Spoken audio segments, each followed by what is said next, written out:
Welcome back, trainers. So in this episode, we're going to be going over the dragon type Pokemon we will be able to see coming through in Gen 5. Now, obviously, right away, once Gen 5 is released, we're probably not going to see these coming through for quite some time, seeing that they're all pretty amazing here. Now, it's going to be pretty hard for these to compete against the current dragons that we do have, things like Rayquaza, Salamence, Dialga, Palkia. It's just pretty steep because their attacks are so amazing. So if you enjoy this kind of video, please make sure to hit that like button. And with that said, let's go ahead and take a look and see what we have going on for the 6 dragon types of Gen 5 in Pokemon Go. Alright, starting it off with the first one in the Pokedex for Gen 5.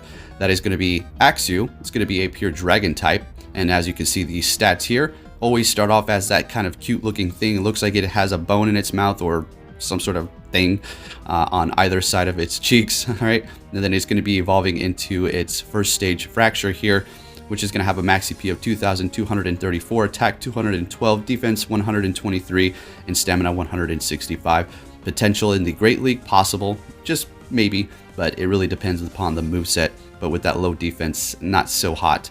And then finally, moving on to its final evolution, Haxorus here.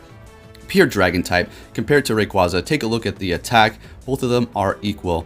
Haxorus is going to have a little bit lower CP. The defense is going to be 2 points higher, and then the stamina is actually going to be quite significantly lower compared to Rayquaza. What it does have going for it is a pure dragon typing, therefore it's not going to be 4 times weak to ice.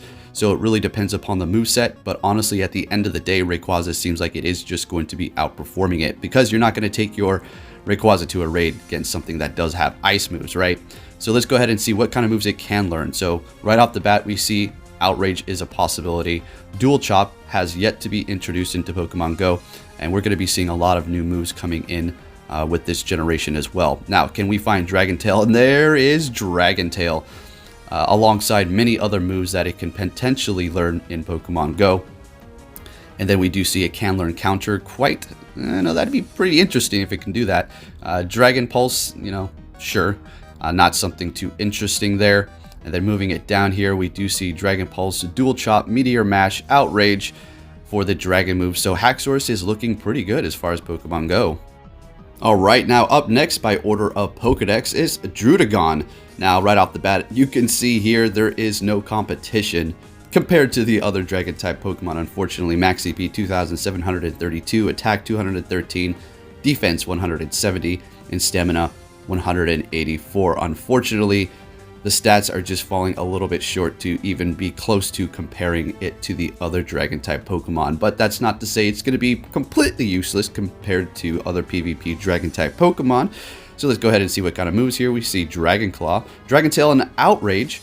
So it does have the key moves for a dragon type, and then a whole bunch of other random moves in here that we can see that possibly may make it useful, I suppose. I don't know really too much if this is actually going to be something viable even for the Great League, or maybe even Ultra League possibly. And then we see it has Draco Meteor, Dragon Pulse, and Outrage for the move tutor move. So there you have Druddigon for Gen 5. Alright, traders, now up next, I know this is something a lot of you have been waiting for here. We have Dino, which is going to be a Dragon and Dark type Pokemon. Very interesting here. As you can see, the stats, well, it's just a basic form stat for any Pokemon mostly. And let's go ahead and move into Sphylis here, which is going to be growing an extra head.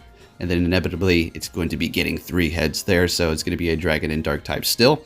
And as you can see the stats there, max CP 1839, attack 159, defense 135, and stamina 176. And then moving on to Hydreigon. However you like to say Hydreigon, whatever. Alright, so Dragon and Dark type, Dark and Dragon type. Compared to the other two, it is going to be actually having more attack than Tyranitar, so it just might be able to outperform it as far as a pure Dark type user. And then, as we can see, Darkrai, a mythical, which we may just be able to get 1. So there is the comparison there. It's looking pretty good, guys. Now hopping over to Bulbapedia to see what moves it can learn, to see if it can keep up with it. Outrage, Bite, Dragon Tail, Dragon Pulse, and we also see Crunch there. So we have Bite and Crunch, just like Tyranitar. So it can and has potential to outperform it. Yes, the stamina and the defense are not going to be on par with Tyranitar, but still, if you have a few of these Hydreigons powered up, you should be able to do more damage than Tyranitar. Then moving through the moves here, we have a few new ones. Dragon Rush and a few other dark type moves. Dragon Pulse is not that great of a move, right? It's okay. Then we have Dark Pulse. That is something actually you're going to want to have if you want to outpace Tyranitar. We do have a few other dark types that are going to be doing more damage than Tyranitar, but I threw it in there because it's something a lot of people have powered up. And then for the move tutor moves, Draco Meteor, Dragon Pulse, Outrage, and then Throat Chop for the dark moves. Alrighty, up next we have the legendary dragon, Reshiram, dragon and fire type Pokemon. So we're going to have to compare it to some other fire types. We have Blaziken with his Community Day move sitting at 240 attack as the #1 fire attacker, pure fire attacker, right? I know Moltres' attack is higher, but that Blast Burn is just putting it on another level. And then if we do compare it to Rayquaza, Rayquaza is sitting at 284 attack, while Reshiram is sitting at a whopping 302 attack. Now, keep in mind, this is going to be subject to be getting nerfed, so those stats just may change a little bit before it is released, but still something to take note of. Even with that small percentage of nerf possibility, its attack is still not going to drop below 284, which is Rayquaza. I don't think so. So this thing is going to be amazing. It really does depend upon which moves it does receive. So taking a look at all of Reshiram's stats here, it's obviously going to be getting a nerf with a max CP of 4,820, attack 302, defense 233. This is crazy. And then stamina 225 compared to Volcarona's attack being that part fire. It is going to be 264, still way above there with that Reshiram coming in as that #1 fire plus dragon type attacker. But it is really going to come down to what moves it could possibly learn. But as of now, it is looking pretty decent. We are going to go over to Bulbapedia and possibly go over the bad news as to which moves it is going to be learning. And then of course we do have another Gen 5 Germanitan, pure fire type Pokemon, which is actually going to be pretty good when it is released, with an attack of 263. Obviously, it's not going to get any nerf. So let's go over to Bulbapedia. And alright folks, so as far as a pure fire attacker, it's looking pretty good. As far as a pure dragon attacker, not so much. Yes, it does have Outrage and a few other good moves, but it does need Dragon Tail. So as far as a pure fire attacker, it does have Fire Fang, Flamethrower, Fusion Fire, which is very interesting yet to enter into Pokemon Go. And then we do have Dragon Pulse, Flare Blitz, which is a pretty strong fire move, and Fire Blast. Moving down to the TM moves, we see Dragon Claw, Flamethrower again, Fire Blast this time around, Overheat yet again, and Dragon Tail. So it does have Dragon Tail potential, folks. So it does have some room as far as being the best dragon type attacker. Then we have Draco Meteor, Dragon Pulse, everybody's favorite, Heat Wave, and then Outrage yet again. So as far as Reshiram is concerned, yes, it will be getting a nerf, but the moves on it do show some promise. So this is definitely something you're going to want to collect when it does come around and power up plenty of them. Well, we'll see what moves they actually give it, right? Because powering up these legendaries nowadays is pretty risky, seeing that they're going to be getting new moves, much like Mewtwo with, I don't know, Psy Strike coming in soon. Alright, now moving on to another legendary in Gen 5, we have a dragon and electric type here, Zekrom. Pretty awesome. Another Pokemon subject to be getting a nerf. Max CP 4,820, that's definitely not going to stick. Then we have an attack of 302, defense 232, and stamina 225, compared to Raikou with an attack of 241.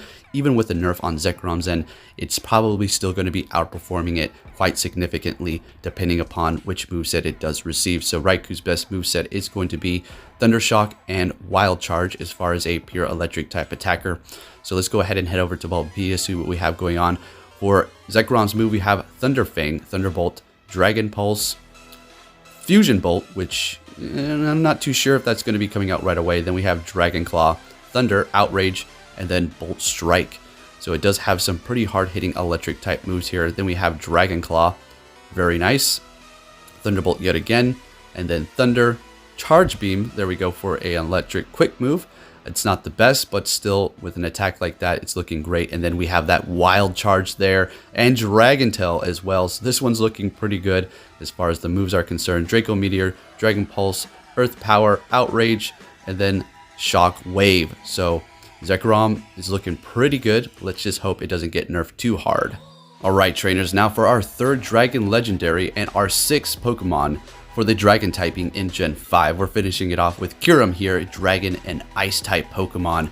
Now this is another one subject to getting nerfed, but still with an attack of 270, defense 187, and stamina at a whopping 268. Mamoswine does have a bit of competition here, as you can tell. Now we're going to go ahead and take a look at the moves. Kyurem here has always been a funny design personally for myself when I first laid eyes on it when it was released in black and white, but that doesn't mean it's a horrible Pokemon there. So there are its weaknesses if you're curious. Weak to Dragon, Fairy, Fighting, Rock, and Steel, resisting Electric, Grass, and Water. So it's not going to be weak to Ice. So that is going to be key here if you wanted to use it to go up against another Dragon raid. Alright, so we need to look for a good quick ice move. As far as a pure dragon attacker, there's things that are going to be outperforming it, simple as that. So we do have Ice Wind, which is going to be a charge move, Ice Beam, charge move, Dragon Breath, Dragon Pulse, Outrage, all those are charges, no quick ice move yet. Moving down here, some more Ice Beam, Dragon Breath, Dragon Pulse, Blizzard, so not looking so great as far as a quick ice move.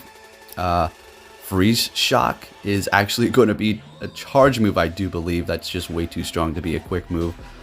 So as far as a pure ice attacker, guys, it's not looking like it's actually going to get a quick ice move, although you never know with Niantic. They always switch it up. There's Dragon Tail. Yes, there is Dragon Tail. And then moving down to the move tutor moves, Draco Meteor, Dragon Pulse, and then Ice Wind yet again, Outrage. So I don't know how good it's actually going to be as a pure ice attacker, but it's still there. And with that said, trainers, I hope you enjoyed this video. Please let me know which one you're most looking forward to. Please give this video a big thumbs up. Share it with your friends who are possibly getting into Pokemon Go, who have been into Pokemon Go, love dragon types, or just like to see what is to come for the future of this game. And with that said, trainers, I'd like to say thank you for watching, and I will be catching you all next time. Take care.